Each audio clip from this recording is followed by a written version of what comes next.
How's it going, ladies and gentlemen, YouTube? This is Rifleman Reviews, coming back at you today with a quick comparison video of two excellent 10mm pistols. It's been a while since I've been on the channel, taking a hiatus from YouTube, but I'm going to start back up with kind of where I left off. I started out with some videos on the Sig Sauer P220 10mm Elite, and then since then I've picked up a EAA European American Armory Witness 10mm. This is a match edition, so it's a single action pistol. So we'll start off kind of where we left off though with the Sig Sauer P220 Elite 10mm. So as you know, this is a double action, single action pistol. It's got a manual decocker on the thumb side, and yeah, I have to safety check these, but yeah, it's got a great single action pistol. It's got some tritium night sights, and love this pistol. Only major drawback that made me want to keep looking for another pistol in 10mm is it had an 8-round capacity, 8+1 capacity, and that's really it. I was just looking for something maybe a little bit more capacity as I'm walking around woods gun. So that's what drew me into the EAA Witness line, made by Tagfolio out of Italy, and these are imported by EAA out of Florida. But anyways, this is a handsome looking pistol. I ended up changing out the grips on it. These aren't the factory grips. These are some lock grips, some brown. It's just like a brown and black mixture. So also, what else I do to this thing? We have an upgraded cone fit guide rod by Henning Group, as well as a Wolf 20-pound recoil spring to handle those more stout 10mm rounds. So to look at the pistol here, you know, we have it's a single action only pistol. It's got just a left side thumb safety. It's got some adjustable rear sights, and then just a standard replaceable front sight here. I really like this sight setup. I like being able to adjust the rear, and I like being able to have the option to swap out for maybe like a fiber optic front sight. The only thing I don't really care for about it too much is it doesn't. They don't have an offering yet for like a tritium front sight, which I plan on carrying this pistol a little bit. You know, woods carry, and I like the tritium for a low light option. Fiber optic seems okay. I might do that at a later time. Something to note here: this rail on the bottom here. It has a different configuration. It's not a 1913 rail, so it doesn't fit the same. I have a Streamlight weapon light on it, and I had to just swap out the mounting hardware on it. But it comes usually with the Streamlight kit, but you won't be able to interchange it as easily as you'd probably hope. Let's see what else. The single action pistol. This trigger on here, the single action trigger, is adjustable with some set screws here on the trigger, as well as on the inside here when you take the pistol down. So you'll get a quick little look. It's got a real light pull how I have it set up, and a real quick reset. So also with this pistol, it's based off of the CZ75 lineup, where you have these rails, or these guide rails, that come inside the slide. So the slide has rails that go in the frame, versus this Sig Sauer setup here have the rails right on the outside of the frame. And it's just kind of a user preference thing. I think this one makes the gun look a little more sleek. It actually makes the height over bore access for where your hand's at a little bit more in line with the bore, so the felt recoil is a little bit lower. Another major perk to this handgun is the magazines. These are 14+1 capacity, which was a major draw to this pistol. So we're gonna go ahead and do some shooting, and we'll see what we think. All right, hey, we're here at the firing line now, and we're gonna go ahead and start off with the Sig Sauer P220 10mm Elite double action, single action pistol. So this one I have a little bit more experience with than the EAA Witness Match. So this one I have about 500 to 700 rounds through. It's been a few years since I've stopped counting. So about, I'd say I'm north of 600 rounds, I'm fairly certain. So we're gonna start out with this. We're gonna put on this steel target over here. Maybe you can make it out, but it's starting to probably need to repaint it soon. But I'm going to start out double action on the actual body, and then we'll start hitting that swinger in a second. All right, double action on the body. Let's see how we can do.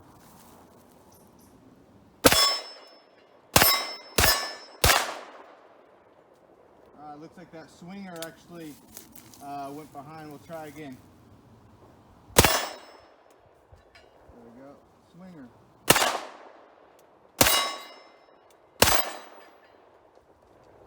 That's 8 rounds.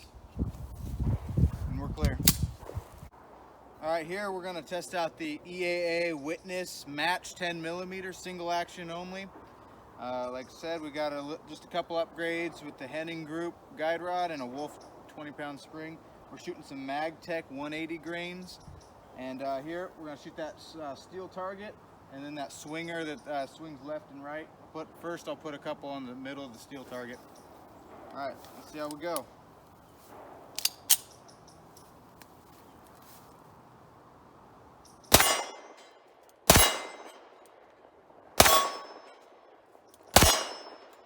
Go for the swinger now.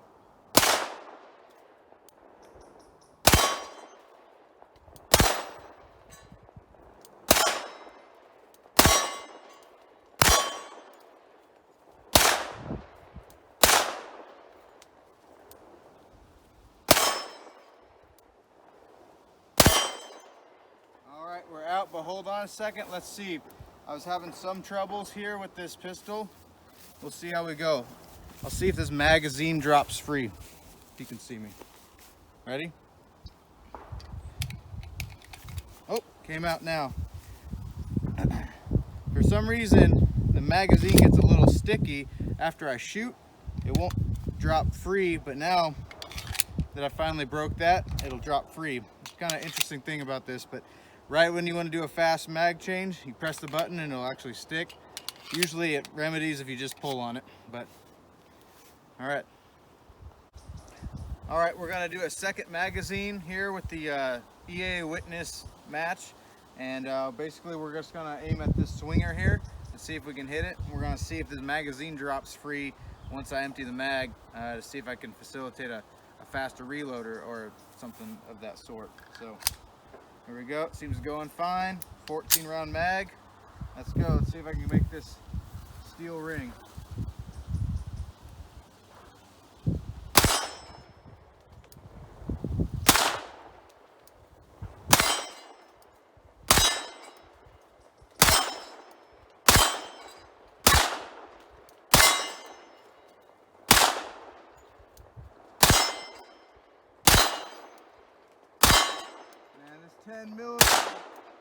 This 10mm, it's making this plate swing so much harder than any 9mm I've seen. So let's just keep shooting and see what we can do. All right, hit it, that last one. All right, now let's see if this drops free for another mag, for our last mag here. That was empty. Ready? Got weapon on safe. I'm gonna hit this mag release, see what we got. It's not dropping free, so I'm gonna give it a little pull. There we go, now it come out. Last mag.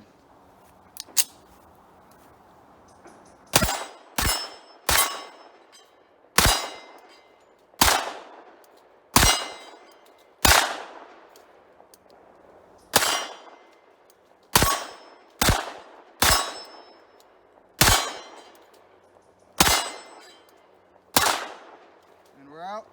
Weapon on safe. Let's see if it'll drop free. Worked that time.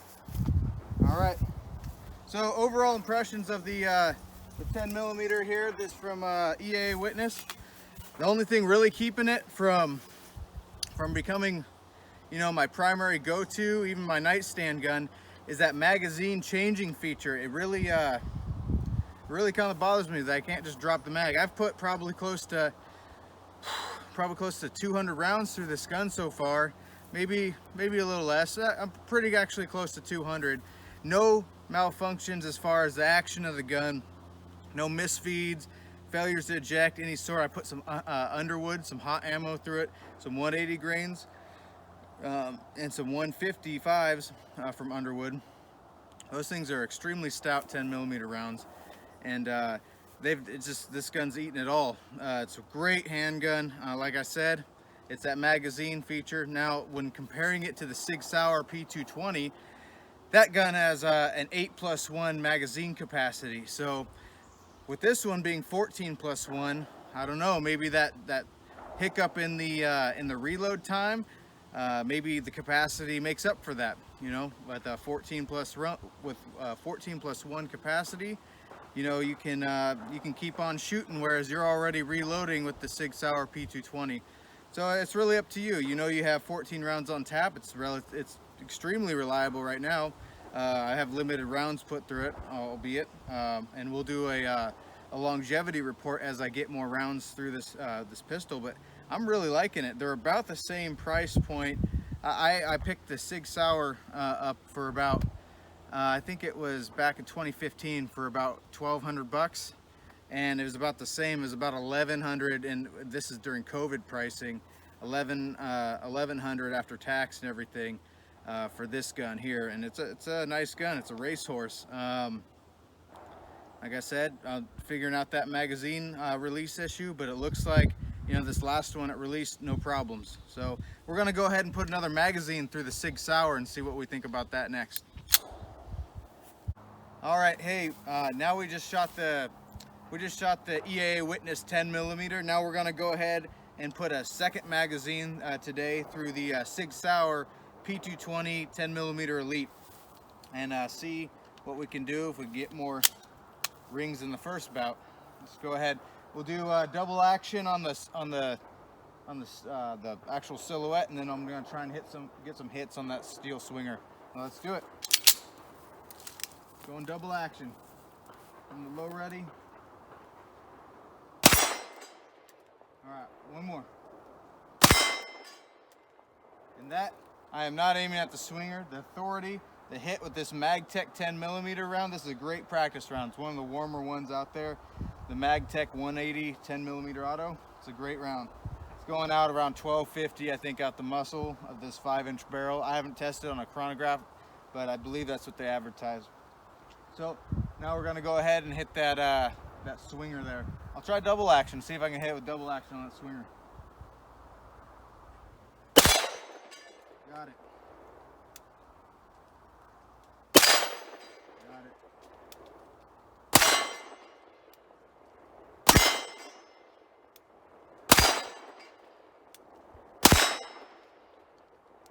And we're out. So on this one, I will say that this front sight, this tritium sight setup, this situation is a lot easier to pick up than on the EAA Witness, so it just has that blacked out front sight. So I might go ahead and get a fiber optic front sight for this one, just to kind of see if my eye can pick that up a little bit better. But definitely my eye likes this this sighting arrangement on the Sig Sauer 10mm with that tritium front sight.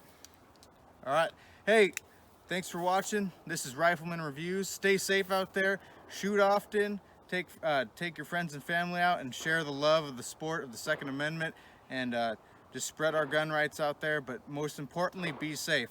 Until next time, this is Rifleman Reviews, signing off.